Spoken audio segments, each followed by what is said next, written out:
उत्तराखंड में स्वास्थ्य व्यवस्थाओं को और भी ज्यादा मजबूत और सुलभ बनाने के लिए 6 महीने के अंदर जिला अस्पतालों में CT scan, ultrasound, X ray machine, pathology जांच के साथ विशेषज्ञ चिकित्सकों की तैनाती भी की जाएगी। इस संदर्भ में स्वास्थ्य मंत्री डॉक्टर धन सिंह रावत ने विभागीय अधिकारियों को निर्देश जारी किए हैं। दूसरे चरण में उन्होंने उप जिला अस्पतालों और ब्लॉक स्तर पर सामुदायिक स्वास्थ्य केंद्रों की व्यवस्था सुधारने को भी कहा है। आइए सुनते हैं क्या कुछ निर्देश स्वास्थ्य मंत्री ने जारी किए हैं। उत्तराखंड एक ऐसा प्रदेश है जिसमें हमने 5 चीजों पे फोकस किया है। आपने देखा होगा कि जब मैं स्वास्थ्य मंत्री बना तो हमने पहला निर्णय किया कि भाई लगभग 30-32 हजार लोग हमारे हॉस्पिटलों में जाते हैं, राजकीय हॉस्पिटलों में। तो हम लोगों ने कहा कि भाई सबको दवाइयाँ फ्री देने का काम हमारी सरकार करे। और मुझे बड़ी खुशी है कि हर दिन 21 से 22 हजार लोग जो है निःशुल्क उपचार हमारे हॉस्पिटलों में करा रहे हैं।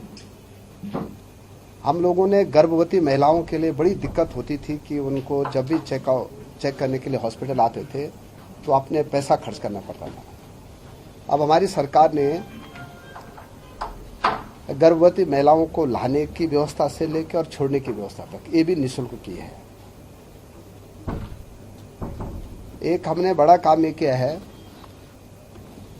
कि अगर कोई बहुत बीमार है और उसको एम्स लाना है या मेडिकल कॉलेज में लाना है या देहरादून लाना है, तो अभी तक क्या होता था कि 108 के जरिए आता था और कई बार बहुत स्थिति खराब हो जाती थी।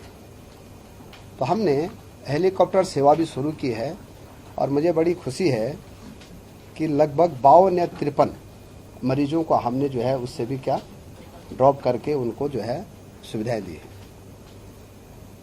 फिर हम लोगों ने एक बड़ा निर्णय किया था कि हम अपने राज्य के सभी लोगों को जो है 5 लाख तक का इलाज फ्री कराएंगे। देश का पहला राज्य उत्तराखंड है कि जहां आयुष्मान भारत के अलावा अटल आयुष्मान योजना में सभी लोग कवर होते हैं। और जब ये दिक्कत आ रही थी कि भाई आयुष्मान कार्ड नहीं बन रहे थे, तो हमने कैबिनेट में एक निर्णय कराया है कि अब आयुष्मान कार्ड जो है सबके बनेंगे। ये भी निर्णय हो गया है। और बड़ी बात यह है कि अभी तक हमारे राज्य में 5,37,000 परिवारों का निःशुल्क जो है कैशलेस इलाज हो गया है। तो क्या होता है कि जितना काम होते हैं बातें कम आते हैं। और इसके बाद जिन गांव में रोड नहीं है और वहां का गर्भवती महिला को अगर हॉस्पिटल तक लाना है तो हमने लगभग 1,500 डंडी कंडियां भी उस गांव में दे रखी है। और जो 4 लोग जो है उस मरीज को लेके आते हैं उसके लिए भी पैसा जो है उत्तराखंड स्वास्थ्य विभाग उन गांवों को देता है। लेकिन फिर भी मैं आज ये कह रहा हूं कि हम 2 दिन का चिंतन शिविर कर रहे हैं और आप लोगों के भी सुझाव लेंगे। और मैं कह सकता हूं कि पहली प्राथमिकता हमारी है कि जो हमारे जिला हॉस्पिटल हैं और हमारे उप जिला हॉस्पिटल है, ये लगभग 35 है पूरे राज्य में।